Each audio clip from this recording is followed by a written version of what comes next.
My dad gave my grandfather's war medals to my brother even though they were promised to me. Said I wasn't close enough and handed them over like junk mail. So I donated them to a veterans museum with our family name removed forever. I found out on a Tuesday. Not a dramatic day. Not a holiday or anniversary. Just a regular Tuesday when my mom called to tell me that my dad had finally given the medals to your brother. She said it so casually I almost didn't process it. The medals? I asked. Grandpa's medals? She said yeah, the World War II ones. The ones Grandpa earned storming Normandy. The ones he'd said I'd get one day because I was the only one who ever asked about his stories. I felt my stomach twist so hard I thought I'd throw up. Mom tried to soften it. You know how your dad is, he just thought maybe your brother would display them better. But that wasn't true. My brother never cared. When Grandpa used to talk about his time in the 101st, my brother would roll his eyes and leave the room. I'd sit and listen for hours. I even helped him label the ribbons before he passed. Grandpa had looked me in the eye and said, "These are yours when I'm gone, kiddo. You care enough to remember." And now my dad had just handed them to my brother like they were some box of old mail. I drove to my parents' house that night. My dad was in his chair watching the news, completely unbothered. When I asked him why, he shrugged. Literally shrugged. "They belong to the family," he said. "Your brother's part of that too." I reminded him of Grandpa's promise. He said promises don't mean much when people are gone. Then he said something that burned into my brain. "You weren't close enough to your grandfather to deserve those. You just played historian for attention." I felt my whole chest tighten. My brother just stood there, smirking a little, already holding the case like it was a prop. That night I sat in my car outside their house for an hour, just staring at the dashboard. I knew I couldn't undo what Dad did, but I could decide what happened next. And I already knew my brother would never take care of those medals. He'd probably hang them in his man cave between his beer signs and fantasy football trophies. Grandpa's courage, reduced to wall decor. So I started thinking about something Grandpa once told me. "The only thing that matters about history," he'd said, "is who remembers it right." I didn't sleep that night. By morning, I had a plan forming, cold, painful, and perfectly fair. Because if my father thought I wasn't close enough to Grandpa to deserve his medals, then none of them were close enough to even remember his name. And that's exactly what I decided to make true. My grandfather, Walter Red Harrigan, was the kind of man who made you sit up straight when he entered a room. He wasn't tall, but he carried himself like someone who'd seen things no one else could understand. He fought in World War II, Normandy, the Ardennes, the Bulge. He never bragged, but sometimes when we'd sit on his porch in Charleston, South Carolina, and the light hit his face just right, he'd tell me stories that didn't sound real. He told me about a buddy who froze to death next to him in Belgium.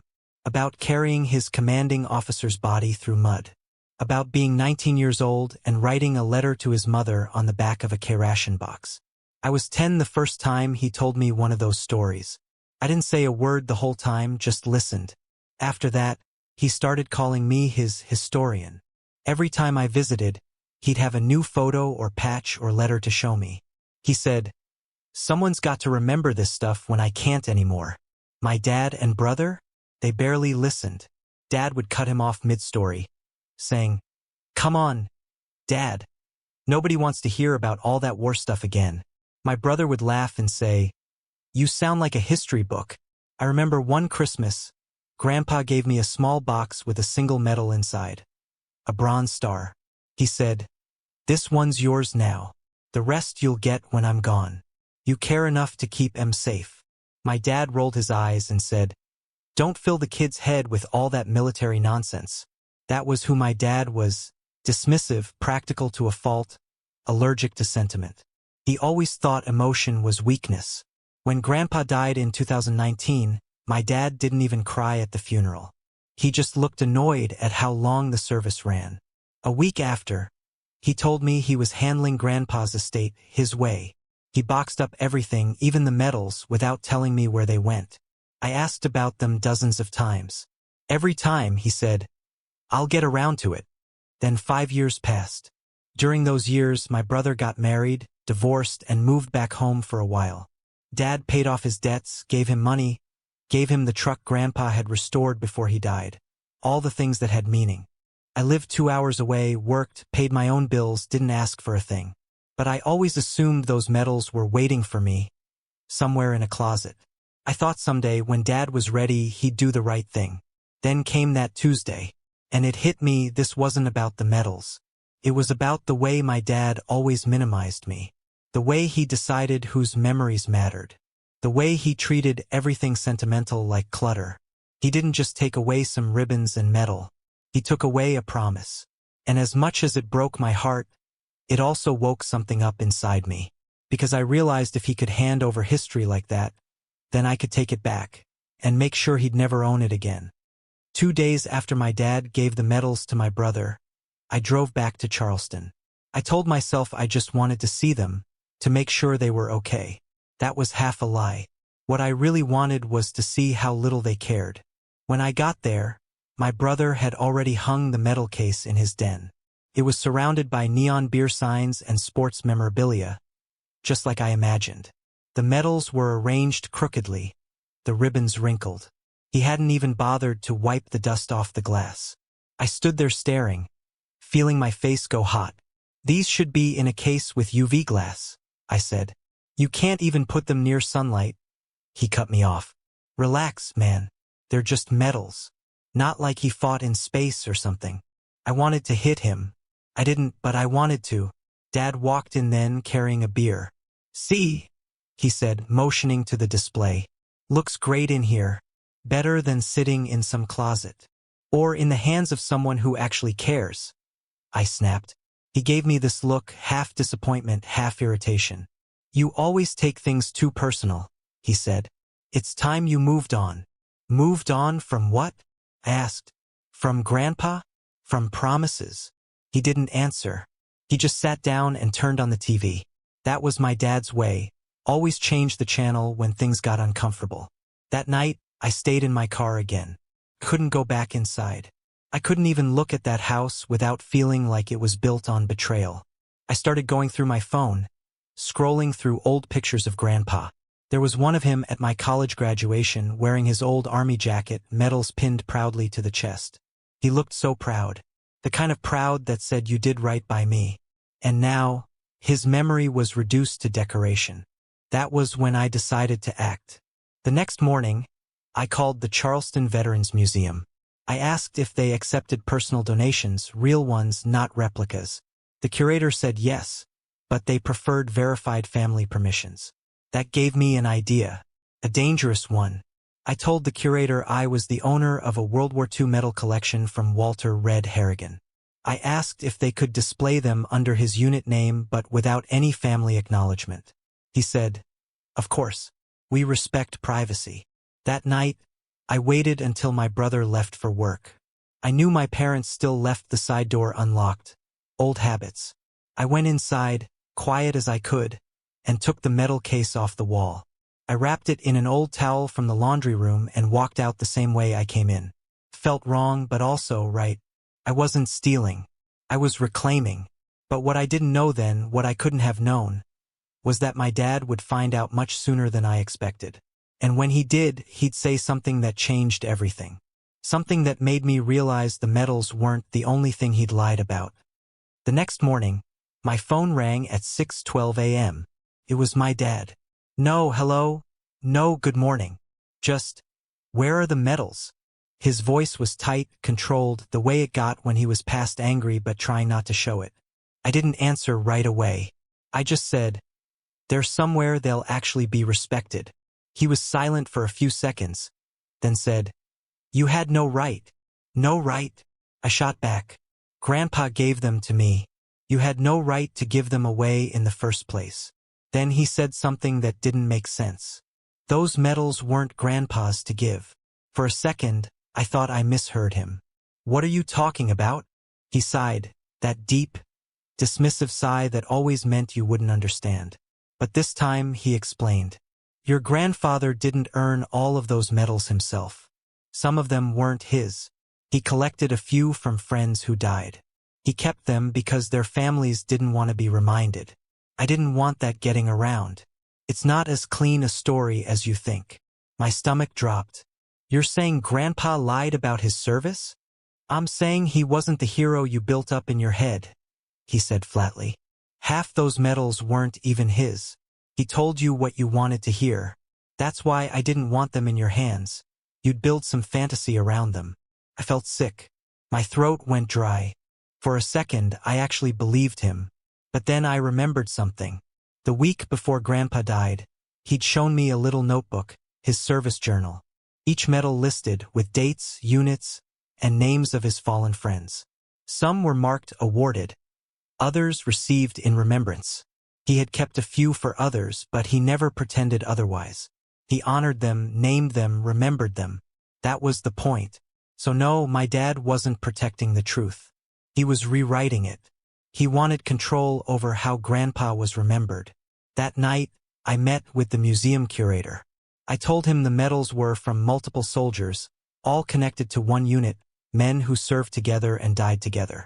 He listened, nodded, and said, "That's even more powerful. We'll display them as a collective memorial." He asked if I wanted the family name listed. I said no, just 101st Airborne, Normandy and beyond. When I left the museum, I felt lighter. I thought maybe this was the closure I needed. Until I got home and saw the envelope taped to my apartment door. It had my dad's handwriting on it. Inside was a photocopy of Grandpa's last will and testament. And in the margin, circled in red pen, were the words, "Medals to be distributed at my son's discretion." And under that, a handwritten note from my dad.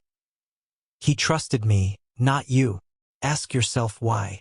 I sat there staring at it, the paper trembling in my hands. Because now I had to wonder, had Grandpa really meant for me to have them? Or had Dad twisted everything, even from the grave? That night I didn't sleep. I sat on my couch staring at that will copy, replaying every memory I had of Grandpa and my dad. Every conversation, every detail. Something didn't add up. Grandpa was meticulous, the kind of man who labeled his tools and alphabetized his old letters. He wouldn't have written "distributed at my son's discretion" without explaining it. He always wanted things clear. I dug out the notebook Grandpa gave me before he died. The one he told me to keep safe for when people start rewriting history. At the time, I thought he meant the war. Now I knew he meant our family. Inside the back cover was an envelope taped shut. I'd never noticed it before. It was yellowed, sealed with his handwriting. To be opened only if they try to take what matters. My hands were shaking when I opened it.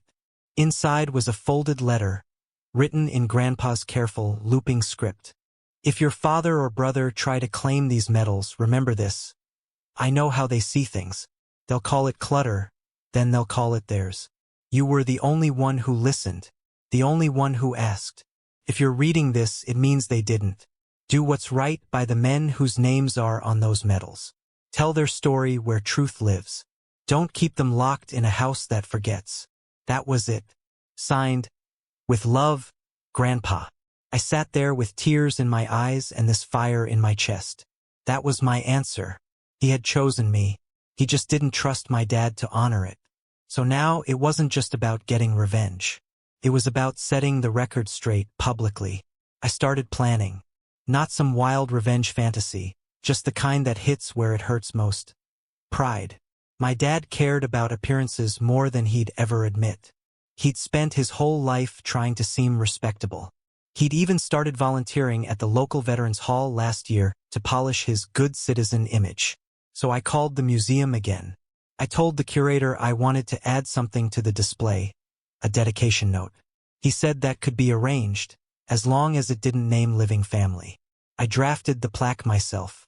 It read, "In memory of the soldiers of the 101st Airborne who fought at Normandy and beyond. Donated by a descendant who believes remembrance is earned, not inherited." No names, no credits, just truth. Then I emailed a local paper, the Charleston Post and Courier. They'd covered similar stories before. I told them about a World War II collection anonymously donated to honor fallen heroes, complete with photos and a letter from the soldier himself. They loved it. Said they'd run it the following Sunday. The day before it went to print, I mailed a copy of Grandpa's letter, the one from his notebook, to my dad with no return address. I didn't even add a note, just the words he'd written himself, because I wanted my dad to read it, to know I'd done exactly what Grandpa wanted, and that now the whole city would know who had actually respected his memory. But I still didn't realize how much darker my dad's version of truth really was, because when the newspaper came out, he didn't call me to yell. He showed up at my apartment in person. And what he told me then, what he confessed about Grandpa, turned everything I believed completely upside down. When my dad showed up, it was raining hard, that kind of heavy Charleston rain that pounds the roof like static. He didn't knock softly. He pounded on the door like he was trying to break it down. When I opened it, he was soaked through, gripping a crumpled newspaper in one hand. The newspaper. The article was right there on the front of the local section. Anonymous donor honors 101st Airborne with World War II medal exhibit. He didn't say anything at first. He just stared at me, eyes wild. "You think this makes you righteous?" he said. "You think you know who your grandfather was?" "Yeah," I said quietly. "Better than you ever did." That's when he slammed the newspaper onto my counter. The rain had blurred the ink, but I could still see the picture of the metal case. It looked beautiful behind the glass. Then he said, "You don't get it." He didn't want anyone knowing. Those medals weren't about remembrance. They were about guilt. I froze. "What guilt?" He took a shaky breath. "Your grandfather lied for years. He wasn't even supposed to have that Bronze Star he gave you. He took it from another soldier, a man who died because of him." I stared at him, my brain refusing to process it. "That's not true. He told me he earned that one." Dad shook his head slowly. "He led his unit into a crossfire by mistake. 2 men died. Command still gave him the medal because they didn't want to demoralize the troops. He hated himself for it. That's why he collected all those other medals, because he couldn't stand looking at his own." My mouth went dry. "You're saying Grandpa was responsible for their deaths?" He never said it out loud. "But yeah," Dad whispered. "He told me once after a few drinks. Said he wished someone else had gotten that medal. Said it should have gone to one of the men who didn't make it. That's why he wrote that line about distributing them at my discretion. He wanted me to decide if it was worth remembering." He took a step closer. "And I decided it wasn't. For a moment, I didn't know what to feel. Betrayal, confusion, anger, grief. All I knew was that everything I thought I knew about my grandfather had just cracked open. But then something hit me. My dad knew this all along, and instead of helping my grandfather make peace with it, he'd buried it. Hidden it like some family secret that could stain his reputation. "Why didn't you ever tell me?" I asked. He just looked at me with that same cold, superior stare. "Because you were a kid who worshipped a story. I wasn't going to let you build your life around a lie." Then he said it, the sentence that cut me deeper than anything else. "You didn't love him. You loved the version of him that made you feel special." He turned and walked out before I could respond. I stood there for a long time, staring at the empty doorway, listening to the rain. Then I sat down and reread Grandpa's letter. And as I did, I realized something my father never could. Grandpa had known he wasn't perfect. He wasn't running from his guilt. He was trying to make it mean something. He didn't want his medals hidden because they were shameful. He wanted them displayed because they told the truth. That even flawed men can do brave things. That remembering them honestly still matters. And suddenly my revenge, the display, the article, the quiet defiance, felt more right than ever. But I wasn't done yet, because my dad still had one thing left he cared about more than his image, his reputation in that Veterans Hall. And that's where I planned to end this. The next few days after my dad's visit were a blur. I couldn't shake what he'd said about Grandpa, that he'd led men into a crossfire, that the Bronze Star wasn't rightfully his. But the more I turned it over in my head, the more I realized something. It wasn't guilt my dad was protecting. It was shame. His own. See, my dad had always hated weakness. He'd spent his whole life trying to scrub it out of our family. Any sign of vulnerability, any story that didn't make us look perfect. And Grandpa, for all his strength, had been haunted. That kind of honesty, that pain, made my dad uncomfortable. He didn't want a complicated hero in the family. He wanted a poster. I started digging, reading through Grandpa's old journal again. There it was, an entry from late 1944, written days after the event Dad had talked about. I made the wrong call. Lost 2 good men. They gave me a medal. I'll carry that weight till I can pass it to someone who'll remember them better than I did. It wasn't arrogance. It was accountability. He knew what he'd done. He wanted the truth remembered, not erased. That's what Dad could never understand. So when he said Grandpa wanted the medals distributed at his discretion, what he really meant was, I'll decide how the story gets told. I started seeing my father differently after that. Every argument we'd had, every time he dismissed me for being too emotional or too sentimental, it wasn't about me. It was about him. He was terrified of being seen as the son of a flawed man. Because my father hadn't inherited Grandpa's guilt, he'd inherited his cowardice. The same kind that makes you rewrite a legacy to make yourself feel clean. When Grandpa died, the war wasn't what Dad wanted to bury. It was the truth. He couldn't stand the idea that people might know his father wasn't some shiny, infallible hero. He needed control. He needed ownership, not of the medals, but of the narrative. That's why he'd cut me out. That's why he'd handed the medals to my brother. Someone too shallow to ask questions. My brother wouldn't challenge him. He'd just hang them on a wall and move on. It was never about who deserved the medals. It was about who could be trusted to keep quiet. And I was the one person who wouldn't. Once I saw that clearly, everything clicked. His lectures about family image. His disdain for Grandpa's stories. Even the way he twisted the truth about the Bronze Star. My dad wasn't trying to protect Grandpa's honor. He was protecting his own reflection. He wanted to be the man who rose above a flawed father. To be respected at the Veterans Hall. To give speeches about the cost of service, without ever facing what his father actually lived through. That was the reason. That was the rot behind all of it. So I decided I'd make sure everyone at that hall, everyone who looked up to him, would finally see who he really was. Not a keeper of history. Not a son honoring legacy. Just a man who buried truth for pride. And I knew exactly how to do it. The Veterans Hall had its annual memorial banquet every spring. The kind where they hand out plaques and give long, teary speeches about sacrifice and honor. My dad had been asked to speak this year about preserving family history. It was perfect. I showed up uninvited. I didn't dress fancy, just wore a black shirt and jeans.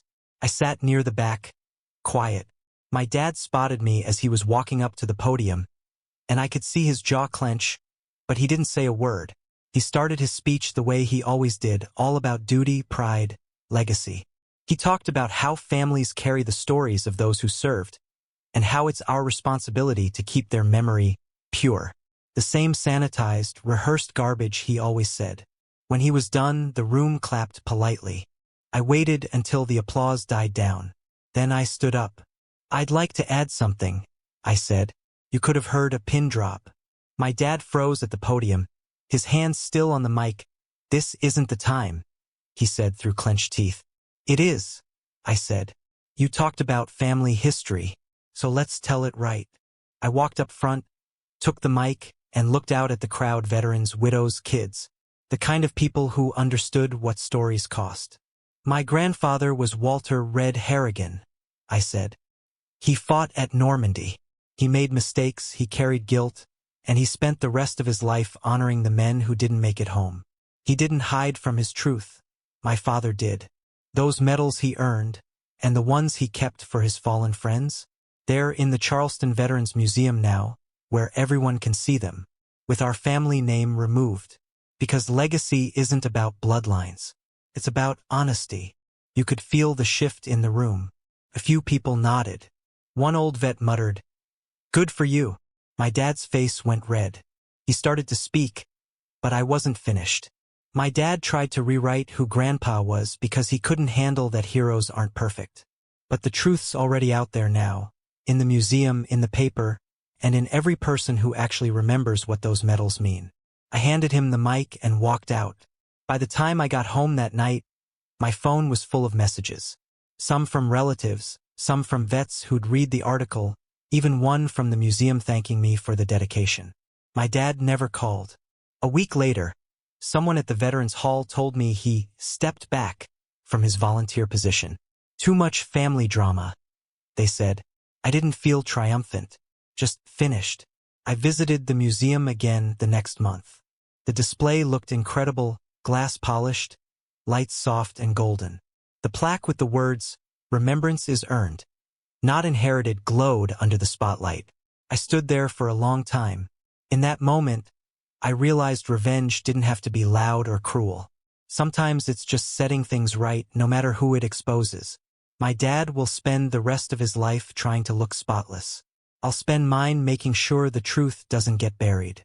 Grandpa once told me, "A man's story only dies when the wrong people tell it."